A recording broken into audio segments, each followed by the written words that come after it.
अगर वेरिकोसील का इलाज बर वक्त करवा लिया जाए और ट्रीटमेंट की तरफ चला जाया जाए तो फिर हम इसको ट्रीट करके इसको इनफर्टिलिटी का इलाज, फिर सर्जन इसको तशखीस करके एक एक करके वेंस सारी बांधता है। इसका 95 से 99% इसका रिजल्ट है। जो चेकअप पे डॉक्टर बता सकता है कि आपको किस ग्रेड की वेरिकोसील है। फिर उसको तशखीस के लिए फर्दर टेस्ट करवाए जाते हैं, जिसकी वजह से ये पेशेंट की स्पर्म की हरकत कम हो चुकी होती है। उसमें एक कॉमन कंडीशन जो देखी गई है वो वेरिकोसील है। वेरिकोसील फीमेल चेकअप कराने गायनी वालों के पास जाती हैं रिगार्डिंग बांझपन। तो जब वर्कअप कराया जाता है उसमें कुछ चीज़ें जो सीमेन एनालिसिस के अंदर मर्दों के अंदर डिटेक्ट होती हैं कि स्पर्म की हरकत कम है, उनकी मोटिलिटी कम है, उसका टेस्टिस का साइज, टेस्टिस के अंदर ब्लड फ्लो और टेस्टिस के साथ की जो नालियाँ हैं उसके अंदर स्वेलिंग किस किस्म की है वो देखी जाती है। बिस्मिल्लाहिर्रहमानिर्रहीम। मेरा नाम डॉक्टर अथर महमूद है। मैं assistant professor urology CM services hospital Lahore काम कर रहा हूँ। मेरी स्पेशलिटी यूरोलॉजी, गुर्दे और मसाने की तमाम सर्जिकल बीमारियों से रिलेटेड है। इंपॉर्टेंट सब स्पेशलिटी है जो कि एंड्रोलॉजी है, जिसमें इनफर्टिलिटी, मर्दाना बांझपन और इरेक्टाइल डिसफंक्शन इसके पेशेंट्स हमारे पास आते हैं। आज मैं जो इस टॉक के अंदर जो डिस्कशन करना चाहूँगा, जो कुछ चीज़ें आपको बताना चाहूँगा वो है प्राइमरी इनफर्टिलिटी। जो इनफर्टिलिटी, मर्दाना बांझपन, ये पेशेंट्स यूजुअली हमारे पास जब यूरोलॉजिस्ट के पास आते हैं या तो फिर वो रेफर्ड हुए होते हैं गायनोकोलॉजिस्ट से, जिसमें फीमेल चेकअप कराने गायनी वालों के पास जाती हैं रिगार्डिंग बांझपन। तो जब वर्कअप कराया जाता है उसमें कुछ चीज़ें जो सीमेन एनालिसिस के अंदर मर्दों के अंदर डिटेक्ट होती हैं कि स्पर्म की हरकत कम है, उनकी मोटिलिटी कम है, उसका काउंट कम है। तो ये जो उस पेशेंट के लिए फिर हमें यूरोलॉजिस्ट के पास वो रेफ़र करते हैं कि आप उनसे ओपिनियन लेके आएँ रिगार्डिंग इनफर्टिलिटी के क्या वजूहत हैं जिसकी वजह से इनफर्टिलिटी है। तो सबसे पहले मैं बताना चाहूँगा जब इनफर्टिलिटी की कंप्लेंट्स के लिए कब आप डॉक्टर के पास जाएँ। तो पहले जो इसके अंदर जो कम से कम 6 मंथ्स तक आपका अनप्रोटेक्टेड इंटरकोर्स हो, मियाँ बीवी का आपस में हो इंटरकोर्स अनप्रोटेक्टेड हो, 6 मंथ्स तक अगर आपका जो इशू आ रहा है इशूलेस है, आपका बच्चा नहीं हो रहा, तो फिर आप कंसल्टेशन के लिए डॉक्टर के पास जाएँ। तो डॉक्टर जो सबसे पहले जब आपके पास जाएंगे सबसे पहले जो टेस्ट तशखीस करते हैं सीमेन एनालिसिस कहते हैं। तो पेशेंट हमारे पास जो सीमेन एनालिसिस के लेकर जब हमारे पास आते हैं तो उसमें अक्सर तो सीमेन काउंट जो उसमें उसकी स्पर्म की काउंट कम आ रहा होता है या फिर उसकी हरकत कम आ रही होती है। जो इसकी इंपॉर्टेंट वजूहत हैं जिसके अंदर हम इनफर्टिलिटी की तशखीस के लिए जो हम फर्दर टेस्ट करवाते हैं, जिसमें हमें देखना चाहते हैं कि इनकी कैसी वजूहत हैं। ये मर्दाना बांझपन से रिलेटेड मैं बात कर रहा हूँ। तो इसमें जो कॉमन जो वजूहत हैं जिसकी वजह से ये पेशेंट की स्पर्म की हरकत कम हो चुकी होती है, उसमें एक कॉमन कंडीशन जो देखी गई है वो वेरिकोसील है। वेरिकोसील जो कंडीशन है उसका मतलब ये होता है कि उसके अंदर जो जो टेस्टिस के गिर्द जो नालियाँ हैं, जो वेरिकोज जो मेंस हैं वो स्वेल हो जाती हैं।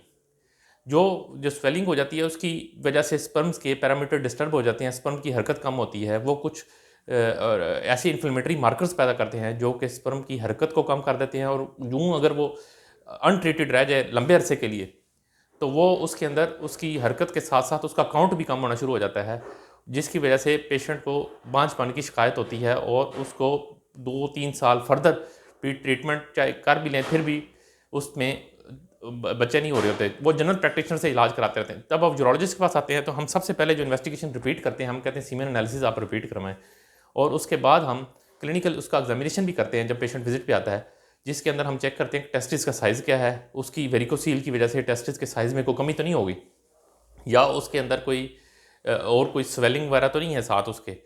टेस्टिस के अंदर जो कॉमन स्वेलिंग्स वेरिकोसील से रिलेटेड भी जो वेरिकोसील के पेशेंट के साथ डिफरेंशियल डायग्नोसिस में बनती हैं, उसमें हाइड्रोसील भी आ जाता है, हर्निया भी आ जाता है। तो जब हम क्लिनिकली एग्जामिनेशन करके हम ये डिटेक्ट कर सकते हैं, जो भी डॉक्टर जिसके पास आप चेक करवाने जाएँ वो यूरोलॉजिस्ट हो, तो वो क्लिनिकल का मतलब ये है कि वो पेशेंट को एग्जामिन करके टेस्टिस को फिजिकली चेक करके, जिसमें इंस्पेक्शन पर पेशेंट चेक करके बता सकता है कि इसको वेरिकोसील्स है कि नहीं। फिर उसके ग्रेड्स होते हैं, ग्रेड 1 ग्रेड होता है, फिर ग्रेड 2 होता है, फिर ग्रेड 3 होता है। ये इनिशियली जो चेकअप पे डॉक्टर बता सकता है कि आपको किस ग्रेड की वेरिकोसील है। फिर उसको तशखीस के लिए फर्दर टेस्ट करवाए जाते हैं, जिसमें सबसे कॉमन टेस्ट है Doppler ultrasound scrotum testis. Doppler ultrasound scrotum testis के अंदर टेस्टिस का साइज़, टेस्टिस के अंदर ब्लड फ्लो और टेस्टिस के साथ की जो नालियाँ हैं उसके अंदर स्वेलिंग किस किस्म की है वो देखी जाती है कि वेरिकोसील। और ये एग्जामिनेशन खड़े होकर किया जाता है, फिर लटा के भी किया जाता है, खड़े होकर भी किया जाता है।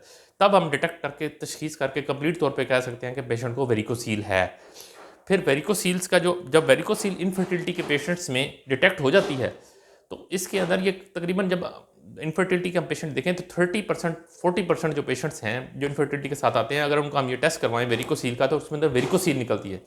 वेरिकोसील यूरोलॉजी के अंदर सबसे कॉमन चीज़ ऐसी है जो कि ट्रीट हो सकती है इनफर्टिलिटी के पेशेंट में। अगर वेरिकोसील का इलाज बर वक्त करवा लिया जाए और ट्रीटमेंट की तरफ चला जाया जाए, तो फिर हम इसको ट्रीट करके इसको इनफर्टिलिटी का इलाज कर सकते हैं। इसमें सीमन पैरामीटर्स इंप्रूव भी होना शुरू हो जाते हैं।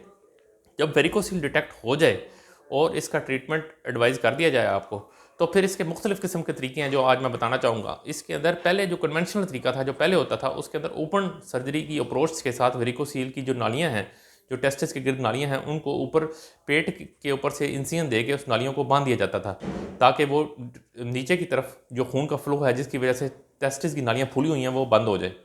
तो ये तो कन्वेंशनल पुराना इलाज था, जो अब ये तकरीबन कम ऑब्सोल्यूट कम होता जा रहा है। अब तो लेटेस्ट जो इसका है माइक्रो सर्जिकल है, माइक्रोस्कोप के अंदर से वेंस देखी जाती हैं और फिर सर्जन इसको तशखीस करके एक एक करके वेंस सारी बांधता है। इसका 95 से 99% इसके रिजल्ट है माइक्रोस्कोपिक वेरिकोसीलेक्टमी के। तो ये बड़ी एक जिद्दत वाला इलाज है जो कि क्वालिफाइड यूरोलॉजिस्ट ही कर सकता है। इससे हम उसकी जो मॉर्बिडिटी भी उससे रिलेटेड कम की जा सकती है और इनफर्टिलिटी का इशू भी कम किया जा सकता है, और पेशेंट को डिस्चार्ज होने में भी कोई लंबा अरसा नहीं लगता। फ़ौरन अगले दिन ही पेशेंट को हम डिस्चार्ज कर देते हैं। ये स्पाइनल एनेस्थीसिया में या रीजनल एनेस्थीसिया में हो सकता है। इसके लिए कोई लंबे चौड़ा बेहोश करने की ज़रूरत नहीं होती। इससे रिलेटेड जो भी वेरिकोसील के इशू हैं, तो फ़ौरन तशखीस अगर हो तो डॉक्टर की तरफ फ़ौरन चेकअप के लिए जाना चाहिए। तो ये वेरिकोसील तो कॉमन कंडीशन है जो इनफर्टिलिटी के पेशेंट्स में, ये मैं ब्रीफली आपको बता दिया है कि इसके कितने किस्म के इलाज हैं और इसकी तशखीस करने के लिए क्या क्या टेस्ट करवाने चाहते हैं। तो बाकी जो चीज़ें हैं कुछ इनफर्टिलिटी के पेशेंट्स में जो हम देखते हैं, कुछ चीज़ें ऐसी हैं जिसमें पेशेंट्स को कोई छोटी उम्र में कोई मम्स वगैरह रहा हो, टेस्टिस को अफेक्ट किया हो, उसके अंदर सीमेन पैरामीटर्स डिस्टर्ब हो जाते हैं। उसके अंदर टेस्टों की रोशनी में कोई वेरिकोसील नहीं निकलता, टेस्टिस भी नॉर्मल होते हैं, टेस्टिस का साइज़ कम हो सकता है, एक जिस साइड का जो दोनों साइड को भी कम हो सकता है, एक साइड का भी कम हो सकता है। फिर हम उसके अंदर जो पेशेंट्स को प्रीवियस कोई चोट लगी हो वो टेस्टिस के ऊपर, उसके एंटीबॉडीज़ डेवलप होते हैं, वो उसके फंक्शन को डिस्टर्ब कर देते हैं। इसकी इनफर्टिलिटी ऐसे पेशेंट्स में भी हो सकती है जो इम्यून रिलेटेड इनफर्टिलिटी के अंदर आती है। तो जो इसलिए कहने का मकसद ये कि वेरिकोसील एक कॉमन कंडीशन है जो कि ट्रीटेबल है, फ़ौरन इसको इलाज की तरफ जाना चाहिए।